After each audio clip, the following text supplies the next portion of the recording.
Estamos na segunda parte do nosso programa Eclésia dessa noite. Estamos conversando sobre o inferno. O inferno realmente existe? Ele ainda existe, né? Como é que a gente pode entender o que é o inferno? Nós já conversamos no bloco anterior, o Padre Guido já deu boas explicações aqui pra gente, né? Inclusive o Padre Guido deixou bem claro que não foi Deus quem criou o inferno, mas justamente Deus, respeitando a liberdade das suas criaturas, já que os anjos se rebelaram contra Deus, optaram por viver longe da presença de Deus, essa desobediência dos anjos, como consequência, passou a existir esse estado, né? A gente fala lugar, mas é melhor pensar como estado, aonde os condenados a essa ausência de Deus eternamente estão concentrados, portanto, esse lugar é o inferno, né? Além dos anjos, né? Aqueles que, morrendo em pecado, ou seja, querendo negar a Deus, não aceitando a misericórdia de Deus, podem, infelizmente, viver essa condenação eterna ao lado desses anjos decaídos, portanto, dos demônios. Essa explicação o Padre Guido fez no bloco anterior. A gente conversou sobre um monte de coisas, interessante porque esse assunto é rico. Eu fiz uma pergunta para o Padre Guido no bloco anterior, que ele vai responder agora. A gente ouve falar de caso de possessão, né? O senhor já explica para a gente um pouco melhor o que significa quando uma pessoa foi possuída pelo demônio. Não é uma coisa que acontece em cada esquina, mas também não se trata de lenda ou coisas que aconteciam na Idade Média e hoje não acontecem mais. Acontece, porém, como eu disse, é um caso raro. A igreja pode designar um sacerdote, inclusive, para investigar e, quem sabe, aplicar a oração necessária para isso, que é o exorcismo, que somente o bispo pode autorizar um sacerdote para fazer essa oração. Portanto, não é uma coisa que acontece em cada esquina. Mas, Padre Guido, quando uma pessoa é possuída pelo demônio, significa dizer que aquela pessoa está condenada ao inferno? Não. Merece uma bela resposta à sua pergunta. Em primeiro lugar, Diácono Eric, o poder do demônio, que, volto a repetir, alimenta um grande ódio para Deus, se manifesta em 4 maneiras. Uma é a comum que não poupou nem o mesmo Jesus, a tentação. Porém, a tentação não é pecado. Se torna pecado quando eu dou a minha adesão àquela tentação. Infestação, uma presença sutil do demônio que pode manifestar-se numa pessoa, num ambiente, numa casa, num animal, etc. Possessão, quando o demônio penetra no corpo de uma pessoa, não na alma, não na vontade de uma pessoa. Deus permite que o demônio faça isso, seja para purificar aquela pessoa, como também para mostrar mais uma vez o poder limitado do mesmo demônio. E uma quarta forma também de presença do demônio, muito mais agressiva, é chamada de obsessão demoníaca. São maneiras de ação do demônio que, ao mesmo tempo, não vinculam a pessoa humana. Nem uma tentação, nem uma possessão, nem uma infestação, e menos ainda uma obsessão, significa que a pessoa humana é vítima do demônio. Não. O demônio não pode agir fazendo nada contra a vontade ou sobre a vontade da pessoa humana. Portanto, tivemos tantos casos de pessoas possuídas pelo demônio, e que hoje são santas. Não que uma pessoa possuída significa que vai para o inferno, de jeito nenhum. Certo? É uma provação. Quantos santos, Gemma Galgani, italiano, Padre Pio, por exemplo, Santo João Maria Vianney, Santo Cura d'Ars, Santo João Bosco e tantos outros. Sofreram fortes perseguições do demônio, Exato. De maneira extraordinária. Até de uma maneira extraordinária, até de verdadeira obsessão, né? E hoje são colocados sobre os altares como santos, porque resistiram, mesmo sofrendo, mas resistiram e ganharam a vitória. Interessante. Então, para deixar bem claro, a tentação é uma maneira ordinária da ação do demônio. Agora, a possessão é uma das maneiras extraordinárias. Né? Então, em linhas gerais, Sim. Padre Guido, é correto a gente pensar que existe um equilíbrio? Quer dizer, nem todos os casos de suspeita de possessão se confirma que é possessão, mas isso não significa também que ela não existe. Exato. Muito bem. O que vale é o discernimento do sacerdote, o equilíbrio que o sacerdote deve dar, a prudência, a prudência, o entendimento também com a medicina. A medicina, a ciência e a religião caminham juntos também, no pleno respeito de um com o outro. Isto é, não vamos pensar, como você deixou escapar uma frase aí no outro bloco, que a possessão se encontra a cada esquina da estrada. Para aí, não é bem assim. A igreja é muito prudente e deu bispo o ministro ordinário, né, do exorcismo, né? O bispo pode delegar um sacerdote da sua diocese para este ministério, certo? Mas alguém poderia dizer, padre, mas nós leigos, diante, digamos assim, da posse do demônio, desta presença do demônio, não podemos fazer nada. Não, minha gente, podemos fazer muita coisa. A oração para evitar isso, a oração de exorcismo, todos nós podemos fazê-los.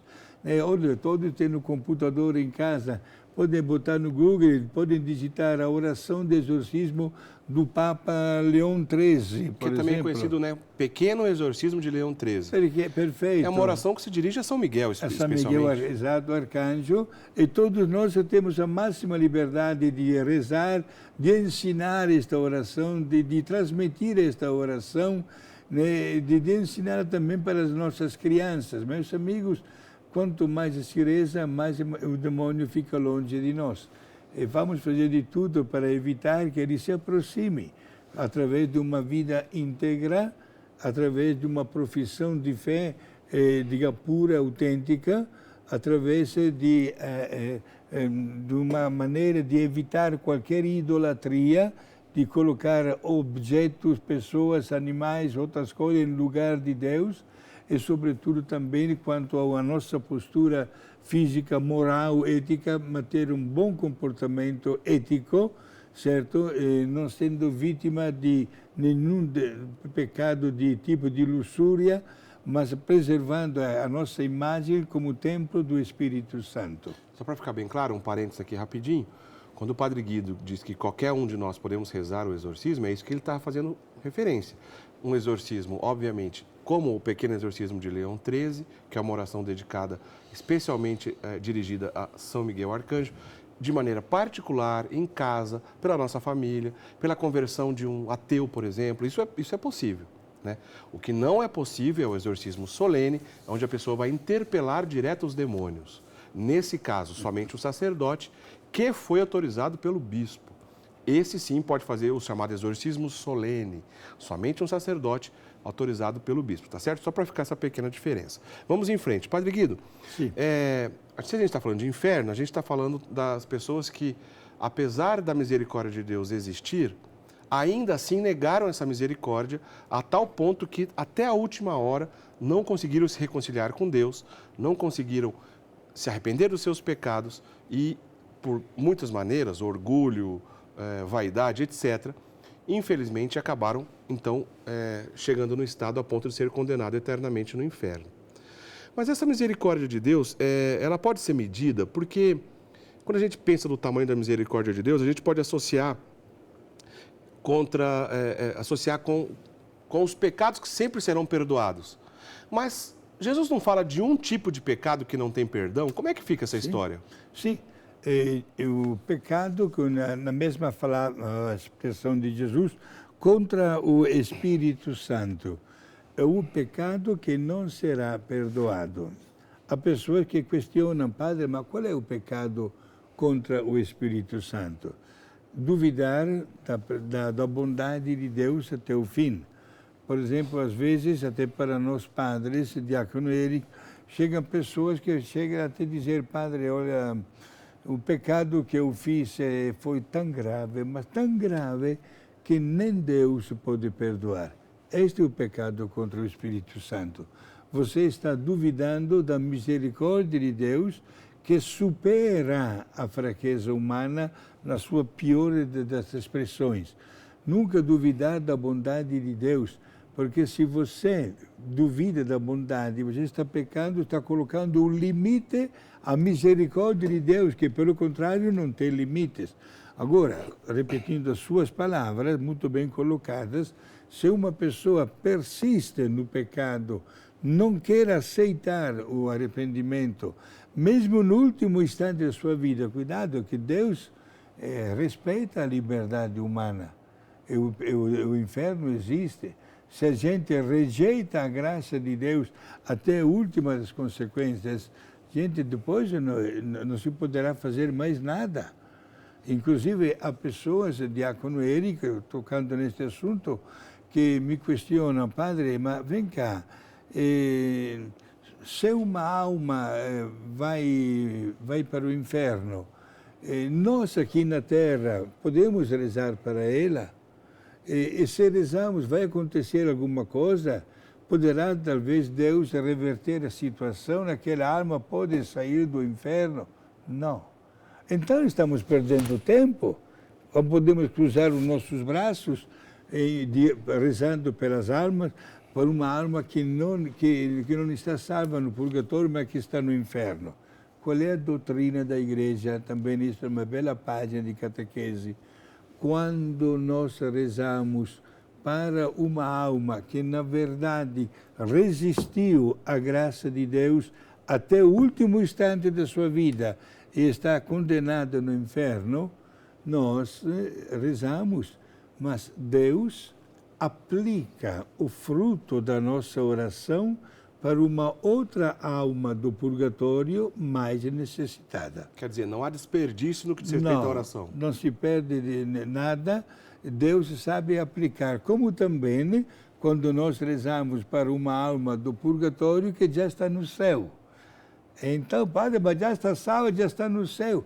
Deus aplica o fruto da tua oração para uma outra alma mais necessitada. Ô, Padre Guido, agora, bom, o senhor bem disse, de uma alma já condenada para o inferno, infelizmente não há mais o que fazer. Mas alguém pode estar nos assistindo agora, e a gente está falando sobre o inferno, pecado e tudo mais, e a pessoa diz assim, olha, é que o padre não conhece a minha situação, pois eu estou numa situação muito complicada, tenho pecados graves, não tenho condições, não tenho forças, não tenho ânimo para sair dessa situação. Eu acho que eu já estou condenado ao inferno. Mesmo vivo, mesmo aí, você de repente está assistindo o nosso programa. O que o senhor recomendaria para essa pessoa que de repente falou assim, não, eu tenho tantos pecados que eu acho que no meu caso não tem mais jeito? Não, eu diria para essas pessoas, em primeiro lugar, reconhecer de não estar bem já é um diagnóstico positivo. Se a gente sabe que não está bem fisicamente, vai logo à procura de algum remédio, certo? Se eu estou com uma dor de dente, vou à procura de uma farmácia. Se eu sei que no meu calçado tem uma pedrinha, eu não vejo a hora de parar e tirar aquela pedrinha para restabelecer o meu equilíbrio. Também pela parte espiritual, gente, não podemos ficar indiferentes. O caminho é o retorno para a casa de Deus. Procure quanto antes o sacerdote. Faça uma boa e santa reconciliação sacramental. Receba a Santa Eucaristia com a graça de Deus. Alimente a sua parte espiritual. Deus, até o último instante da nossa vida, oferece esta possibilidade. Meus amigos, é muito importante. Às vezes nós pensamos que o que nós chamamos de situações difíceis ou, digamos, delicadas, atrapalhem, que Deus está bravo conosco. Não, absolutamente. Deus está perto, sobretudo na hora do sofrimento. Olha, diácono Érico, eu lembro um pormenor que nem eu sabia, e que depois fiquei sabendo que é costume, eu sou italiano, eu estava aqui no Brasil quando veio falecer a minha mãe, mas eu cheguei em tempo, e no velório, lá na Itália, acontece que o sacerdote visita a família onde está o morto e atende a confissão de todas as pessoas da família do morto. Olha, costume é uma coisa que aqui no Brasil não existe. Mas é um costume muito bonito. Muito bonito, gente, porque não tem momento mais precioso do que pensar em Deus diante de uma pessoa querida que termina a sua caminhada aqui na Terra, sabendo que os mortos não fazem questão de serem lembrados pelas flores, pelas velas, ou nos cemitérios pelos túmulos bonitos de granito ou de mármore, etc. Mas fazem questão de serem lembrados pela nossa oração. E aquele é um momento muito importante no qual estamos mostrando exatamente a nossa fé num momento tão difícil e tão delicado que é exatamente a presença da morte. Que bonito. Padre Guido, um outro assunto que eu queria que o senhor comentasse diz respeito justamente a uma carta de São João, né? Pois ele faz uma afirmação interessante, inclusive faz a gente pensar em alguns tipos de pecados que podem justamente nos levar ao inferno. O senhor poderia comentar sobre isso? Sim, deve ter muita, digamos assim, capacidade para entender bem a linguagem. A frase de na primeira carta de São João, no capítulo 3, versículo 14 e 15, ele diz o seguinte: nenhum homicida tem vida eterna permanecendo no Senhor. Isto é, quais são os pecados que podem levar para o inferno de acordo com a doutrina católica?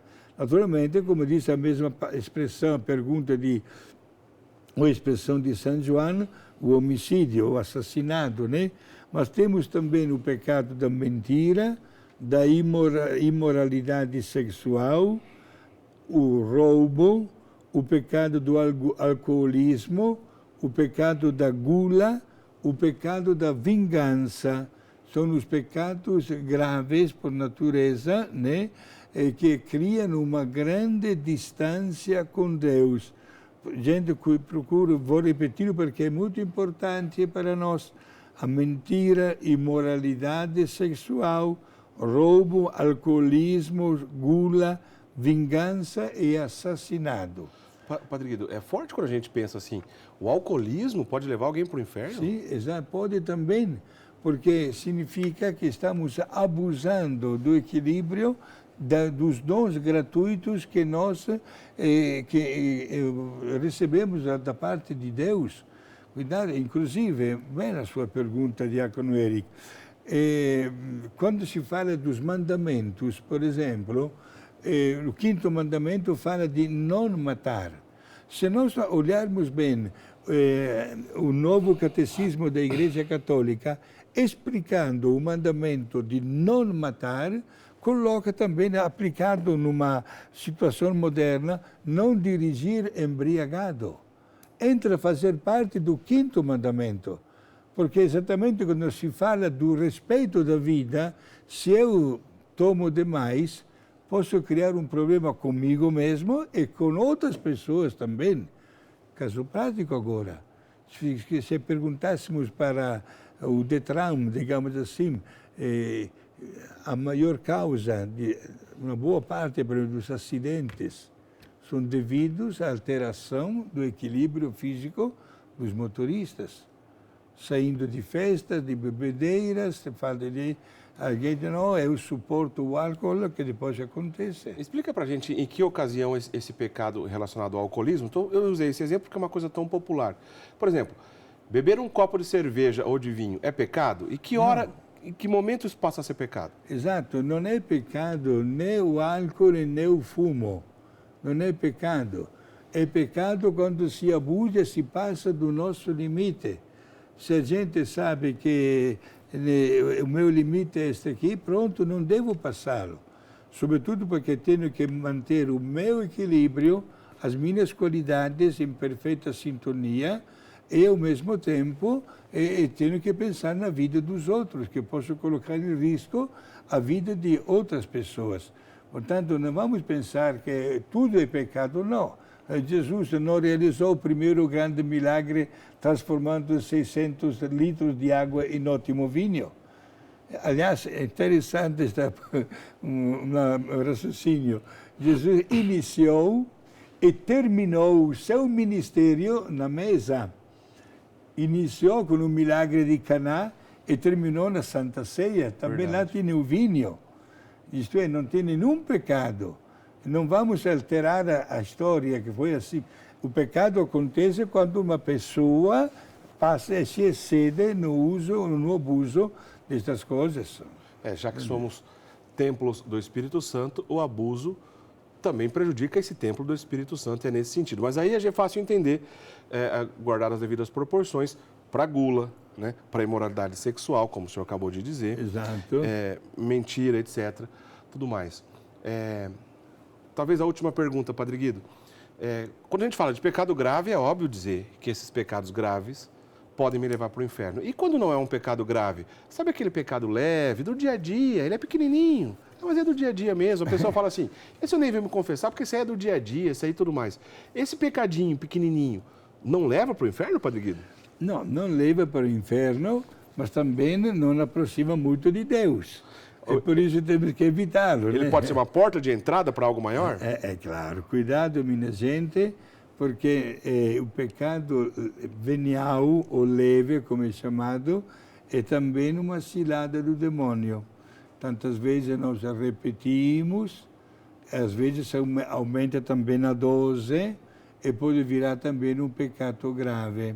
Por isso, sempre a igreja apresenta como dinâmica para poder sair vitoriosos a fuga das ocasiões, pensar nas consequências dos nossos atos, frequência dos sacramentos, um amor verdadeiro à Nossa Senhora, amor também ao trabalho, manter-se sempre bem ocupados, evitar, gostaríamos todos neste momento, falamos há pouco dos meninos de Fátima, sermos nós também meninos, como o Domingos Sávio, por exemplo, que no dia da sua primeira comunhão, somente com 7 aninhos de vida, ele pegou a canetinha e escreveu como lembrança e como propósito do dia da primeira comunhão, antes morrer que pecar. Belíssimo, belíssimo.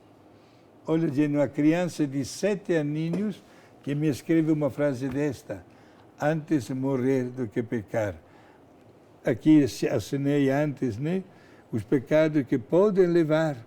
Falamos como pessoas adultas, até mencionei a mentira, a falta de verdade e a sinceridade.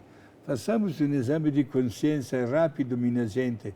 Voltamos ao dia da nossa primeira confissão, quando nós nos preparamos para a primeira comunhão, né? Com certeza, um dos primeiros pecados que contamos ao padre, ainda crianças, desobedeci o papai e a mamãe, menti. A mentira já na idade da infância. Procuremos evitar, meus amigos. Quanto mais se evita, mais se sai vitoriosos. Padre Guido, a sua bênção para encerrar, por favor. Vou dizer para a gente, o inferno existe, mas vamos deixá-lo para lá, como se diz, porque nosso objetivo é a pátria do céu. Que o céu nos acolha e possa esperar pela nossa chegada com alegria para a vida eterna.